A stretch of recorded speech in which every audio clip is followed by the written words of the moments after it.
What's up world, welcome to today's video. Hope y'all having a fantastic day. And today I want to start off the vlog a little different.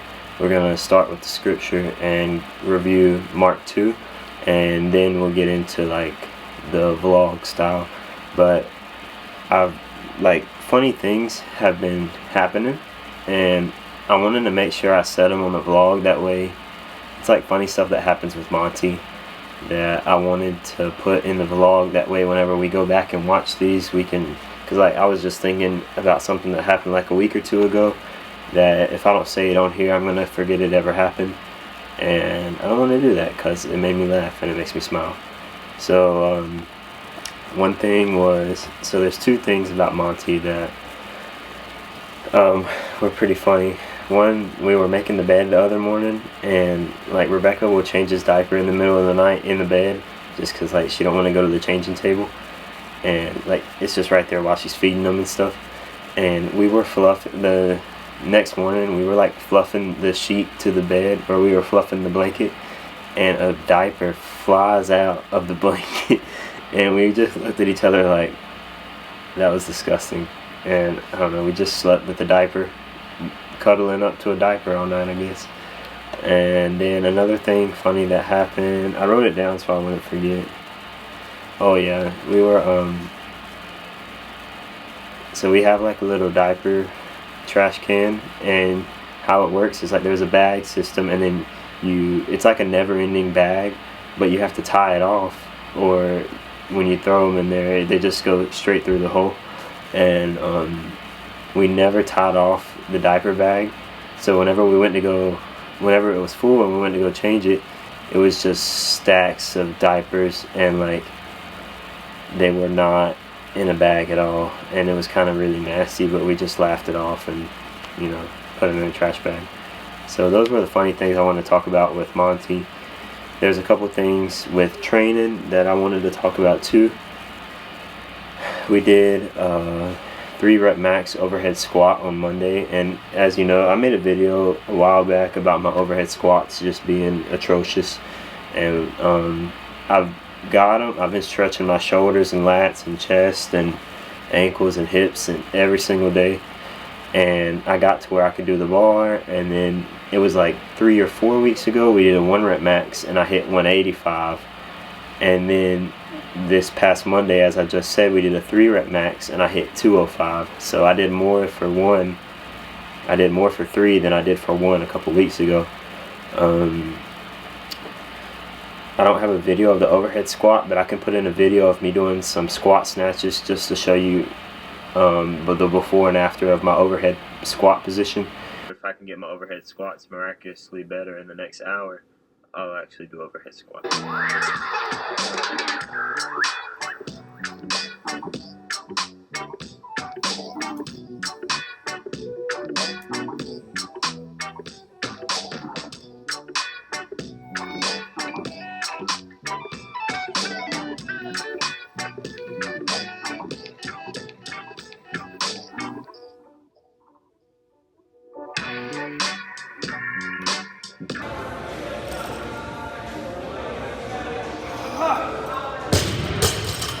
And then another thing I've been doing with my intervals and metcons that I've been doing apart from the class workouts is a compounding effect in my workouts. So how do you explain this?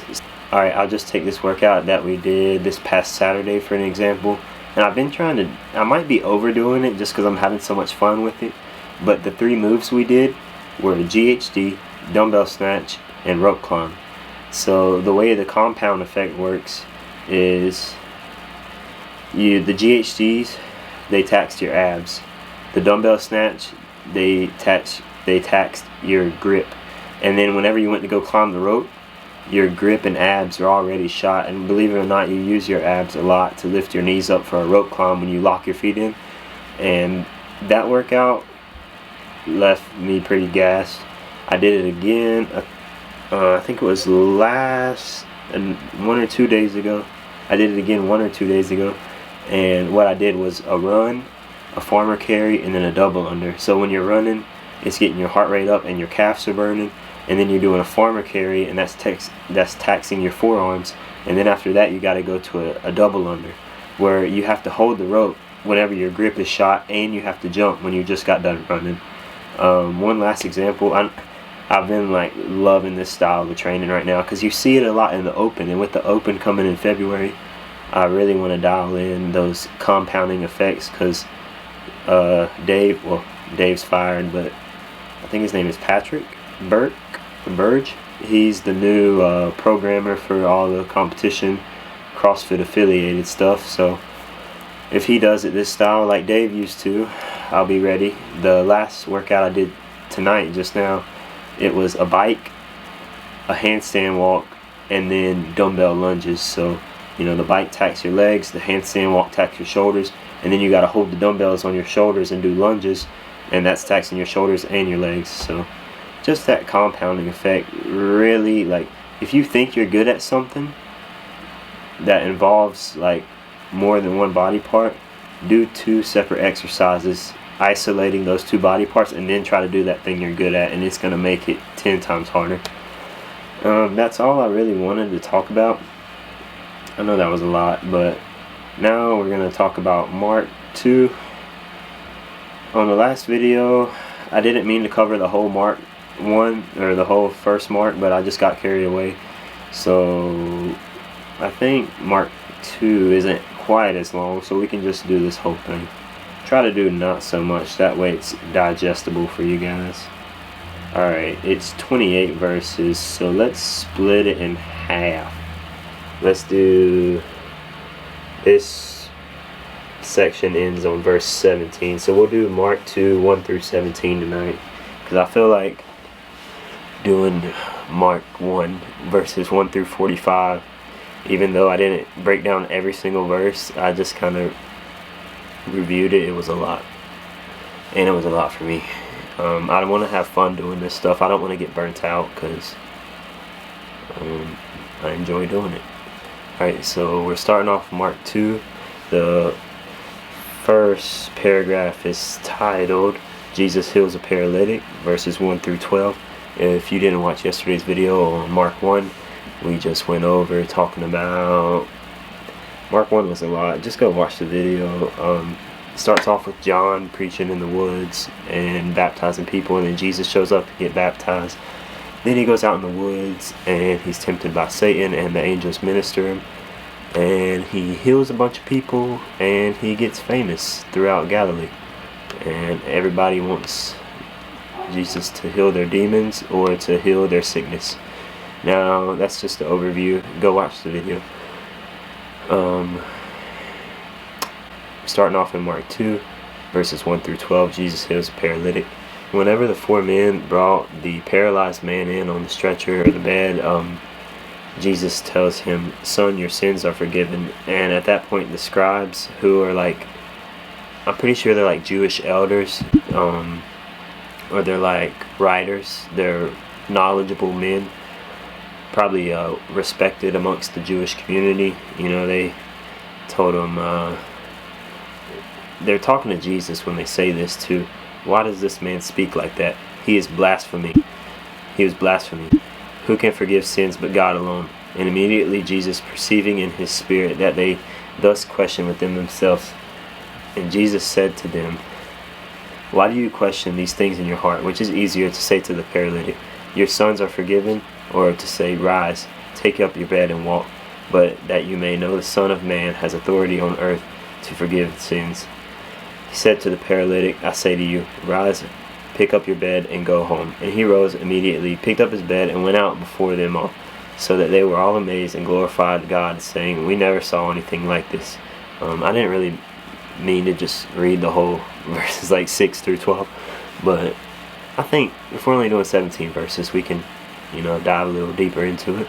So the scribes are questioning Jesus. They don't know he's the Son of God, and they're basically calling him on his bluff and trying to say, you know, you can't forgive people's sins, you're not a miracle worker.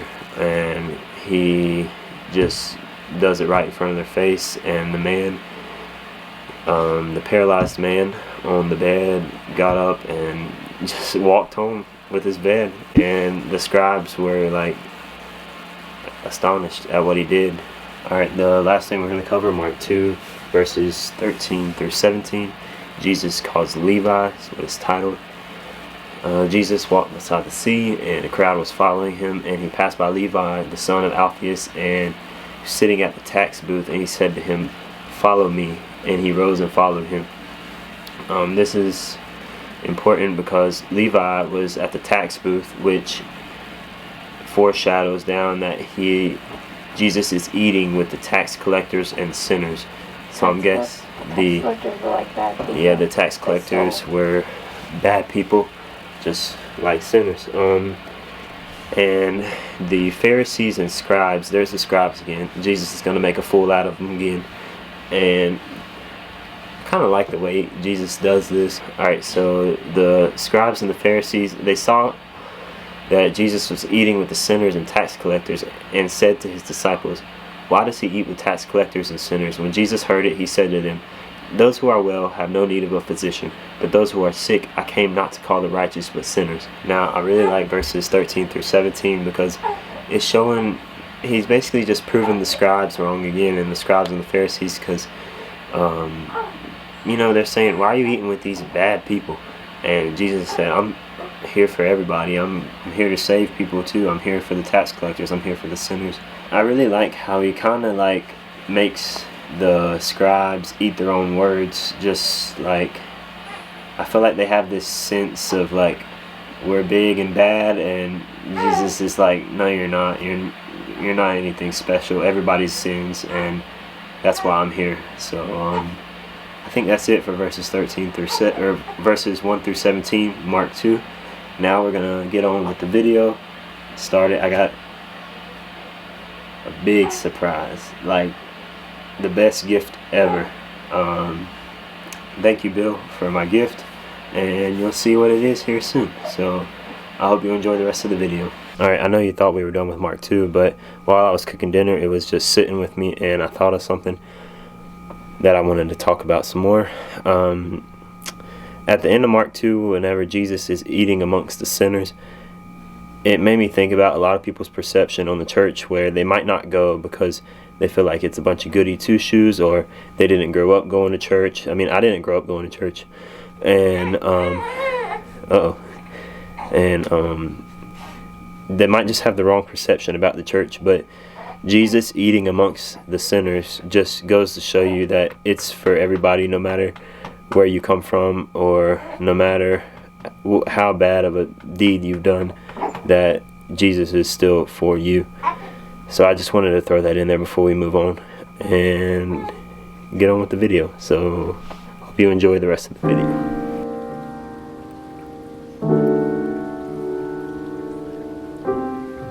What's up, world? Welcome to today's video. Hope you're having a fantastic day. And today's Thursday morning. I'm about to go to the gym, and the workout today is front squats and handstand push-ups with strength of front squats. But before we go to the gym, I got a surprise waiting for me at Bill's house, so I gotta go by there real quick.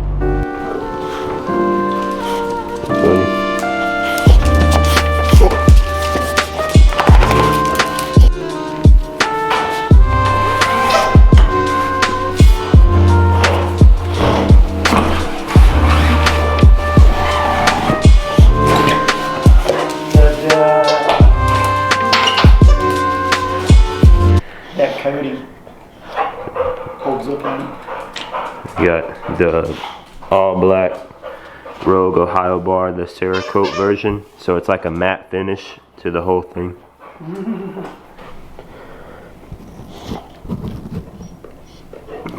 The matte finish is supposed to stick to your skin better when you sweat. So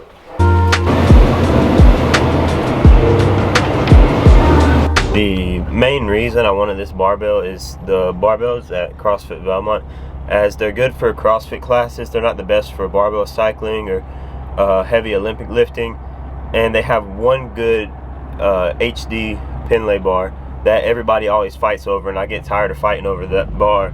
Well, I don't even try to fight over it no more. I just get a crappy bar from the start. And Now I can just keep my own bar in the closet and go grab it whenever it's time to work out.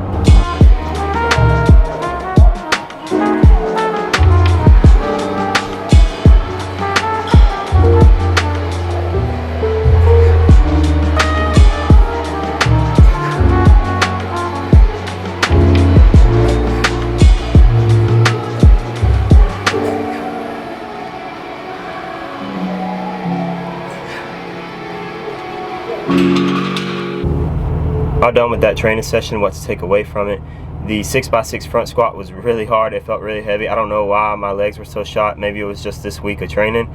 And then after that, the workout: 1 to 10 front squats and 10 to 1 handstand push-ups. That smoked my shoulders. Everything just felt slow and sluggish today for some reason. Maybe I'm not recovering enough. I think yesterday I had to register for classes, and I was sitting at a desk all day on my computer, and that made my back get tight on the front squats too. So legs and back did not feel good today. But my barbell worked great and I loved it, so that's a plus. I didn't use my barbell for the squats because whenever you rack the bar, it messes up the knurling where the snatch grip of the bar is at. So I didn't want to mess up the knurling. I used the class bars for the squats, and then I used my bar for the Metcon. Whenever I switched from doing the class barbell for my heavy front squats, and then I went to my barbell for the Metcon, and I did that first squat clean to catch the first front squat, the bar felt amazing. It felt so good whenever it like turned over and I caught it in the front squat. It just like, I don't know, it fell perfectly into place. As bad as that workout was and as sluggish as I felt, another day of working out is a good day for me. Where you been? Big boy. Where you been? Monty. Holding your head up, big guy? You ain't the only strong man in the family. Yeah. That binky's moving. Just about dropped it. Can I get Bojangles? You can. Whatever. I laid out steak to cook. It's thawing out right now. I still want Bojangles. Oh, my hair is popping out of my hat. Whoa. Alright.